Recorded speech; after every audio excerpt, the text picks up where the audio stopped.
اعوذ باللہ من الشیطان الرجیم بسم اللہ الرحمن الرحیم السلام علیکم ورحمۃ اللہ وبرکاتہ۔ معزز مجلس اتحاد المسلمین کے اورنگ آباد کے تمام اراکین، صدور و معتمدین، سابقہ اراکین بلدیہ،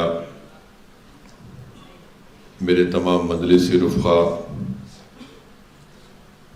اس معزز اور تاریخی شہر کے تمام ذمہ داران، شہنشین بتشریف فرما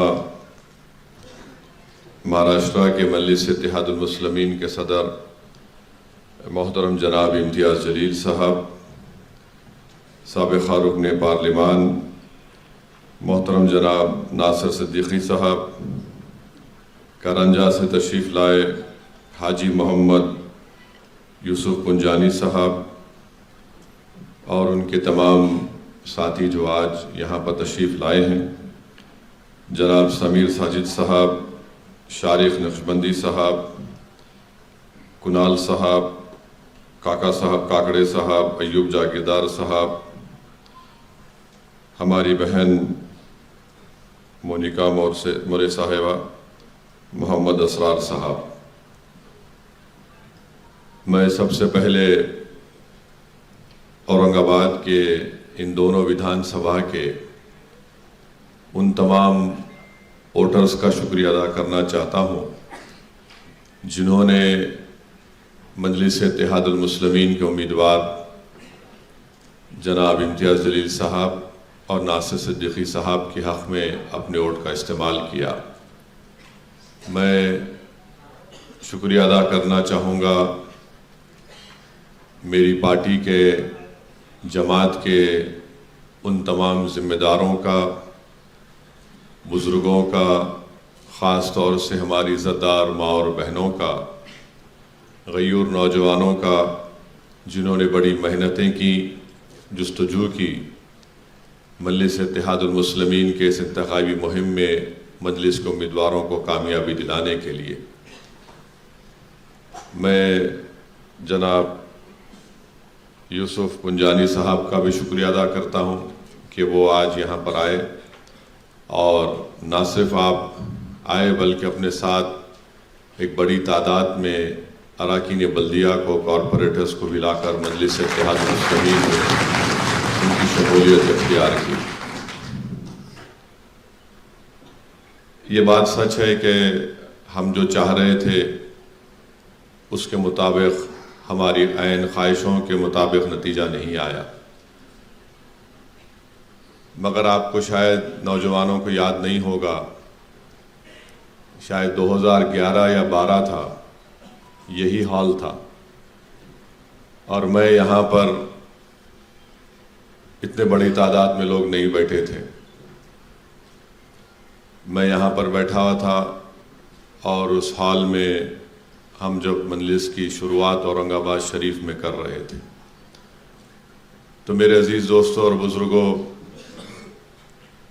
سیاست میں نشیب و فراز آتے ہیں، اتار چڑھاؤ آتے ہیں، بلکہ آپ کو میں یاد دلانا چاہ رہا ہوں کہ جب 2011-12 میں ہم نے اسی ہال سے اس بات کا اعلان کیا تھا کہ ہم اورنگ آباد میں مجلس اتحاد المسلمین کے پرچم کو لہرائیں گے، اور اگر اس میٹنگ میں جو لوگ موجود تھے ان کو یاد دلا رہا ہوں، میں نے اس وقت کہا تھا کہ جب مجلس جس جگہ پر جا کر اپنے سیاسی سفر کا آغاز کرتی ہے، تو جب ہم اپنے سفر کا آغاز کرتے ہیں تو اس سفر کا خاتمہ نہیں ہوتا ہے، ہم اس سفر کو لے کر آگے بڑھتے رہتے ہیں، اور الحمدللہ ہم آج بھی اس سفر پر گامزن ہیں، اور کل بھی رہیں گے انشاءاللہ تعالی۔ میں آپ تمام مجلس کے ذمہ داروں کو یہ بات بتانے آیا ہوں کہ نتیجہ ہمارے حق میں نہیں آیا، مگر اسد الدین اویسی کے حوصلے کل بھی بلند تھے، آج بھی اور کل بھی رہیں گے انشاءاللہ۔ اگر میں اپنی جماعت، کیونکہ یہ ایک عوامی جلسہ نہیں ہے، مجلس کے ذمہ داروں کی ایک میٹنگ ہے، میں اپنے تمام رفقا سے اس بات کی اپیل کر رہا ہوں کہ آپ اپنے حوصلوں کو بلند رکھیے۔ یقیناً بہت سے لوگوں کو غم ہے، رنج ہے، ملال ہے، تکلیف ہے، اور وہ اس لیے ہے کہ وہ اپنی ذات کے لیے اس چیز کو محسوس نہیں کر رہے، بلکہ ان کو غم، رنج اور ملال اس بات کا ہے کہ ہم اپنے دو بہترین نمائندوں کو، جو نہ صرف اورنگ آباد سینٹرل اور ایسٹ بلکہ پورے مہاراشٹرا کے غریب اور مظلوم عوام کی ایک بے باک آواز بن کر ویدھان سبھا میں اس کو اٹھا سکتے تھے، ہم ان کو کامیاب نہیں کر سکے۔ میں آپ کے غم کو سمجھتا ہوں، آپ کی تکلیف کو سمجھتا ہوں، مگر میرے عزیز دوستوں اور بزرگوں، وہی قوم، وہی لوگ، وہی پارٹی کامیاب ہوگی جو ہر حالات میں اپنے حوصلوں کو بلند رکھتی ہے۔ اور نا امیدی کفر ہے، جیسا کہ شاعر مشرق نے کہا تھا کہ نہ ہو نا امیدی زوال علم و عرفاں ہے، امید مرد مومن ہے خدا کے رازدانوں میں۔ تو آپ کو اپنے حوصلوں کو بلند رکھنا ہے، اور انشاءاللہ تعالی ہر دن ہمارے لیے ایک نیا دن ہے، ہر دن کا نکلتا ہوا سورج ہمارے لیے ایک امید کا سورج ہے۔ اور میں آپ کو بات بتا رہا ہوں کہ جب تک اللہ مجھے زندہ رکھے گا، میں اپنے کام سے پیچھے ہٹنے والا نہیں ہوں۔ اور جتنے الیکشن کے نتیجے ہم لوگ الیکشن لڑتے ہیں، نہیں جیتتے ہیں بہت سے ریاستوں میں، مگر ہم دوبارہ اٹھ کر اللہ کی بارگاہ میں سر بسجود ہو کر اللہ سے دعا کرتے ہیں کہ پروردگار، آج ہم کو کامیابی نہیں ملی، تیری رحمت کا دامن بڑا وسیع ہے، اور تو ان تمام ساری کائنات کے لوگوں کی دعاؤں کو سنتا ہے، تو تھکتا نہیں ہے تجھ سے بھیک مانگنے والوں سے۔ ہم پھر سے تجھ سے بھیک مانگتے ہیں، اپنی ذات کے لیے نہیں بلکہ رسول اللہ صلی اللہ علیہ وسلم کی امت کو طاقت بخشنے کے لیے، ان کی ایک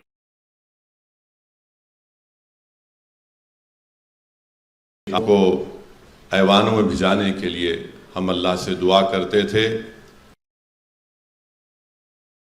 ہم اللہ سے کبھی نا امید ہو ہی نہیں سکتے، کیونکہ ہم رسول اللہ صلی اللہ علیہ وسلم کے امتی ہیں، اور رسول اللہ صلی اللہ علیہ وسلم کی سنت ہم کو پکار پکار کر کہہ رہی ہے کہ مکے کی زندگی کو یاد رکھو۔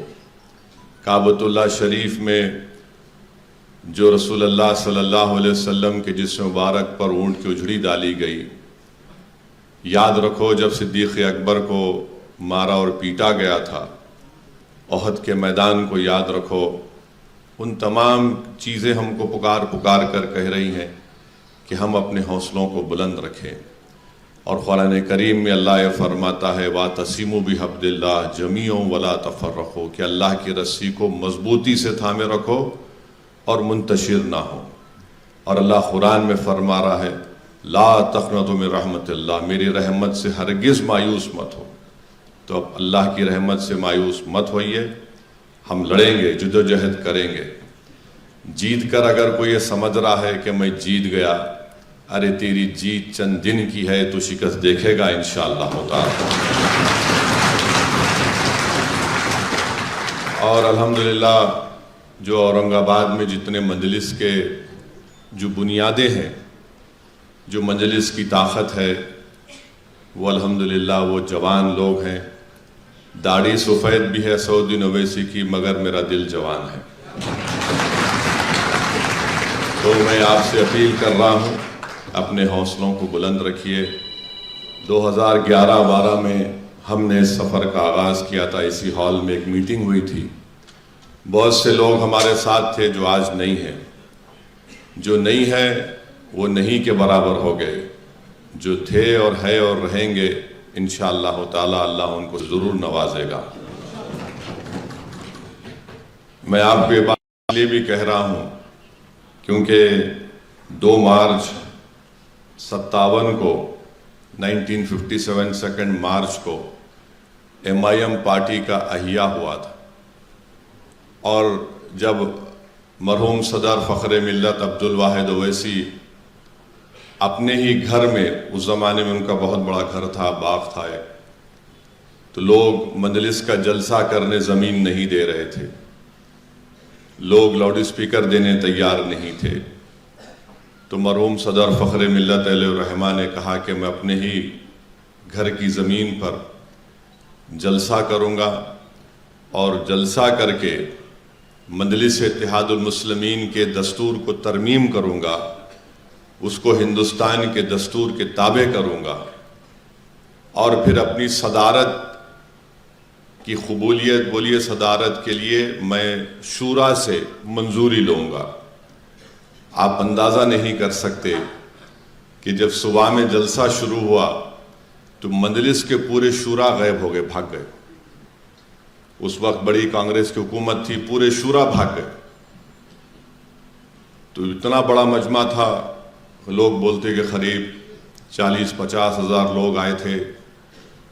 ایکشن کے بعد کا پہلا جلسہ تھا، اور عوام سے کہا گیا تھا کہ اپنے ساتھ جانماز لے کر آئیے، نماز بھی باجماعت پڑھی جائے گی، کیونکہ ہمارے پاس اتنا بڑا وسیع انتظام کرنے کے لیے انتظامات، میں نے کوئی سپلائنگ کمپنی بھی نہیں تھی اور کوئی دینے تیار نہیں تھا، پورا شورا بھاگ گیا۔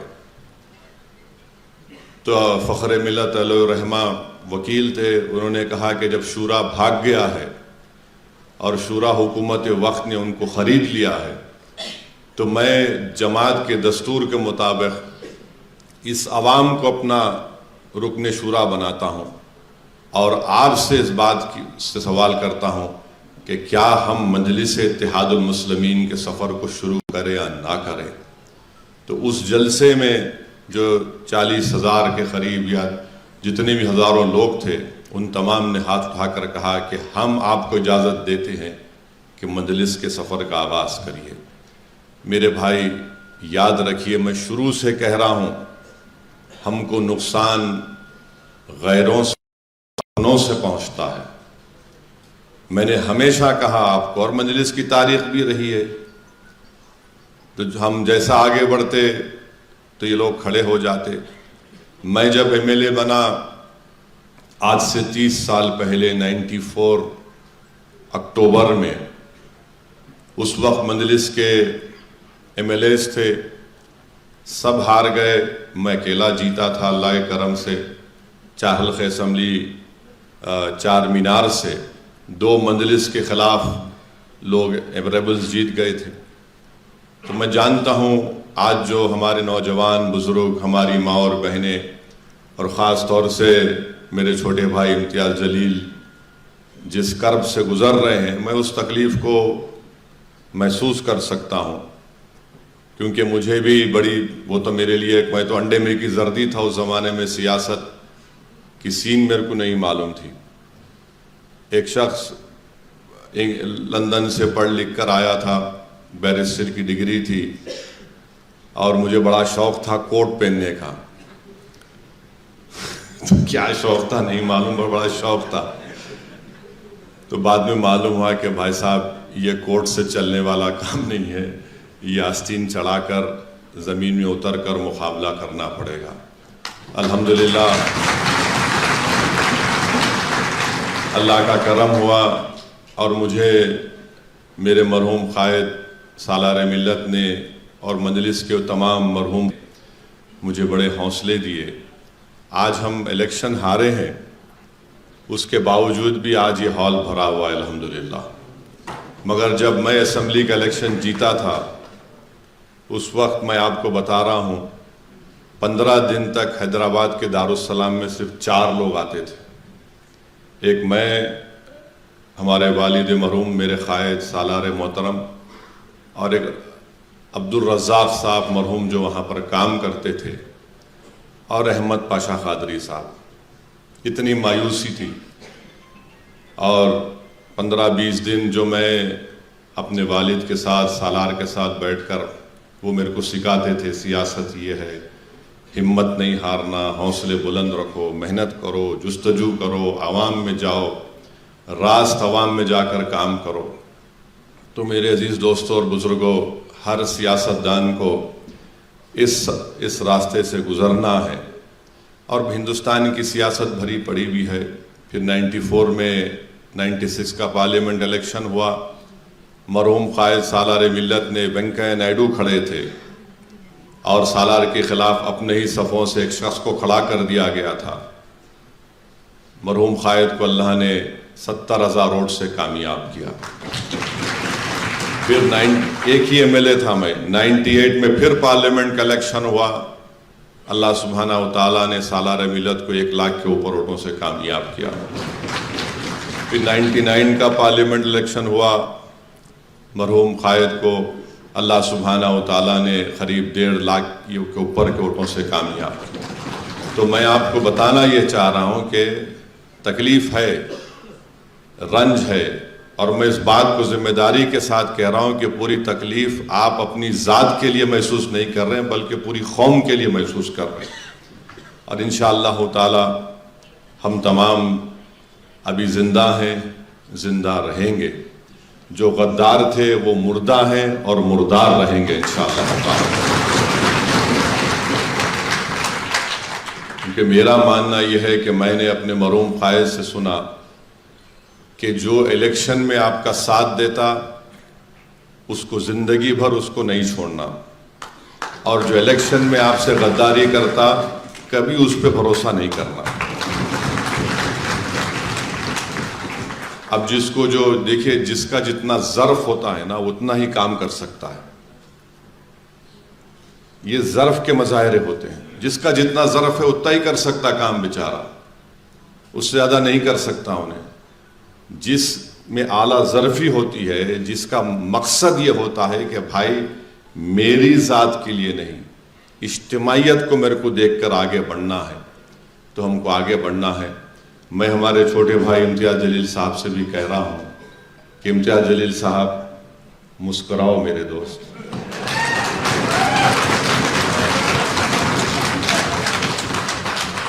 آپ جب مسکراتے ہیں تو ماشاءاللہ اچھا لگتا ہے. یہ آسان بات نہیں ہے کسی کے لیے کہ 5 مہینے میں 2 الیکشن لڑنا. نتیجہ الگ بات ہے. الیکشن لڑنا ایک کینڈیڈیٹ کے لیے میری نظر میں کم سے کم 1.5 سے 2 مہینے لگتے اس کو الیکشن کے اس سے نکلنے کے لیے. میں شکریہ ادا کرتا ہوں امتیاز جلیل صاحب کا کہ وہ الیکشن لڑنے کے لیے تھوڑا تذبذب کے عالم میں تھے. 50% تیار تھے، 50% تیار نہیں تھے. تو مجھے جا کر امتیاز جلیل صاحب کو سختی سے بولنا پڑا کہ آپ لڑیں گے. اور میں ان کو یہ بات کب بولا تھا؟ جب یہ اپنے کہاں ہے ان کا بیٹا نالائق نہیں ہے، شاید بھاگ گیا ہوں بنگلورو. تو بلال کا بول رہا ہوں انہیں تو چلائیں گے یہ لوگ. بہت اچھا بچہ ہے ماشاءاللہ. اب بعض غداروں کو لگ رہا ہے ابا باپ بھی ایسا بیٹا بھی نکل گیا تو کیا کرنا. تو انہوں خیر ٹھیک. تو میں دبئی گیا تھا بغیر بولے امتیاز صاحب کو، ان کے بچے کا رسم تھا. میں وہاں امتیاز جلیل کو بولا کہ دیکھو یہ سب ہو گیا، بچے کا رسم ہو گیا. تو امتیاز جلیل صاحب کا ایک یاد رکھو، امتیاز جلیل صاحب جب اس طرح کرتے نا ایسا تو اس کا مطلب یہ ہے کہ انہوں گوگلی ڈالنے کی کوشش کر رہے ہیں. تو میں امتیاز صاحب کو بولا یہ سب میرے سے نہیں کرنا. میں روز صبح شام صبح 9 بجے سے رات میں 11 بجے تک عام سب کچھ سنتے رہتا ہوں. میرے کو معلوم، اب جاؤ تیاری کرو. تو امتیاز صاحب کے ایک بہن کا بچہ تھا، وہ ان کا ہاتھ پکڑ لیا روتے ہوئے، ماموں میں بھی آؤں گا، ماموں تم جانا. یاد ہوں گا امتیاز صاحب. تو خیر یہ آسان بات نہیں ہے کسی بھی کینڈیڈیٹ کے لیے کہ 4 مہینے میں 2 الیکشن لڑنا. مگر اس سے ایک بات معلوم ہوتی ہے، امتیاز جلیل کے کمٹمنٹ کی بات معلوم ہوتی ہے. اس سے امتیاز جلیل کی جنون کا اندازہ ہو سکتا ہے. اس سے امتیاز جلیل کی اورنگ آباد کی عوام سے کتنی محبت ہے اس کا اندازہ ہو سکتا ہے. اگر مودی کل الیکشن ہاریں گے انشاءاللہ دوبارہ الیکشن نہیں لڑیں گے. دیکھو آپ ہاریں گے انشاءاللہ.